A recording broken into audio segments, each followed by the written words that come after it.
Hi friends, இன்னைக்கு ஒரு வாழைக்காய் பொரியல் ரெசிபி தான் நம்ம பார்க்க போகிறோம். இது ரசம் சாதத்துக்கும் புளிக்குழம்புக்கும் ரொம்ப சூப்பரான ஒரு சைட் டிஷ்ஷாக இருக்குங்க.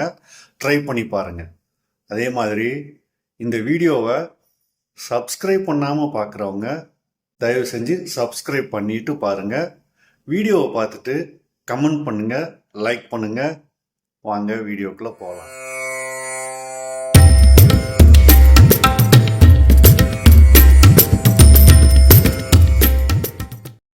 ஒரு 50 கிராம் பாசிப்பருப்பை தண்ணியில் ஒரு 10 நிமிஷம் ஊற வைங்க. ஒரு மீடியம் சைஸ் பெரிய வெங்காயம் எடுத்து அதை நல்லா பொடியாக நறுக்கி வச்சுக்கோங்க. அதோட காஞ்ச மிளகாய் வத்தல் ஒரு 3 ரெண்டு ரெண்டாக கிள்ளி வச்சுக்கோங்க. உங்களுக்கு காரம் அதிகமாக வேணும் அப்படின்னா கூட ஒரு மிளகாயை சேர்த்துக்கலாம், தப்பு இல்லை. இப்போது ஒரு வாழைக்காயை மேல் தோலில் உள்ள அந்த நாரை மட்டும் நம்ம ஐயோ கீரி இதே மாதிரி இந்த வீடியோவில் காமிச்சிருக்கிற மாதிரி நாரை மட்டும், மேல் தோலை கம்ப்ளீட்டாக நீக்க தேவையில்லை. இப்படி நாரை மட்டும் எடுத்துட்டு சின்ன சின்ன துண்டுகளாக, பொடி துண்டுகளாக வீடியோவில் இருக்கிற மாதிரி நறுக்கி வச்சுக்கோங்க. தண்ணியில் போட்டு வச்சுக்கோங்க, அப்போ தான் வாழைக்காய் கருக்காது. மேல் தோலை முழுக்க நீக்கிட்டிங்கன்னா ரொம்ப குழஞ்சிருங்க.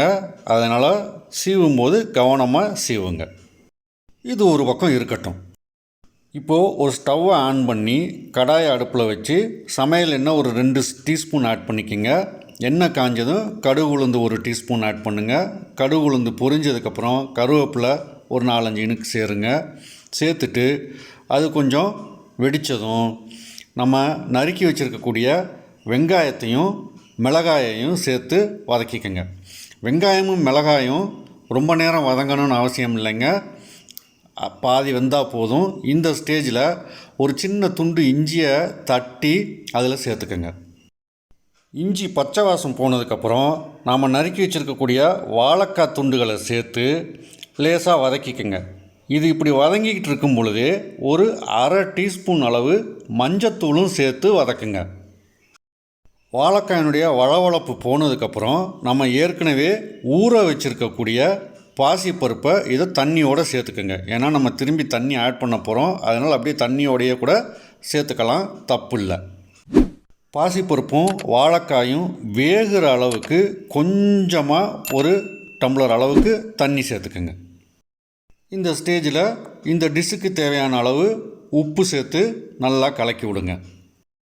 வாழைக்காயும் பாசிப்பருப்பும் ஒன்றா சேர்ந்து வேகணுங்கிறதுக்காக நம்ம இப்போ என்ன செய்யணும் அப்படின்னா மூடி போட்டு ஒரு 5 நிமிஷம் வேக வைக்கணுங்க. இடையில எடுத்து கிளறி விட்டுக்குங்க. தண்ணி அளவு பத்தலைன்னா கொஞ்சமாக தெளிச்சுக்கோங்க.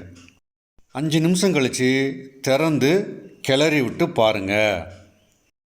பாசிப்பருப்பு நம்ம ஊற வச்சு சேர்த்துருக்கிறதுனால வாழைக்காயோடு சேர்ந்து ஒரே மாதிரி வெந்து சூப்பராக வந்திருக்குங்க. தண்ணி நல்லா சுண்டி ட்ரை ஆனதுக்கப்புறம் ஒரு 1/4 மூடி அளவு தேங்காயை துருவி இதில் சேர்த்துக்குங்க. தேங்காய் துருவி சேர்த்து லேசாக கிளறி விட்டு ஒரு 2 நிமிஷம் கழித்து நீங்கள் இறக்கி வச்சிடலாங்க. சூப்பரான வாழைக்காய் பொரியல் ரெடிங்க. இது பாசிப்பருப்பு தேங்காய் துருவெல்லாம் போட்டுக்கிறதுனால சாப்பிட்றதுக்கு ரொம்ப ரொம்ப டேஸ்ட்டாக இருக்குங்க. ட்ரை பண்ணி பாருங்கள். தேங்க்ஸ் ஃபார் வாட்சிங். லைக் பண்ணுங்கள், கமெண்ட் பண்ணுங்கள், ஷேர் பண்ண மறந்துடாதீங்க.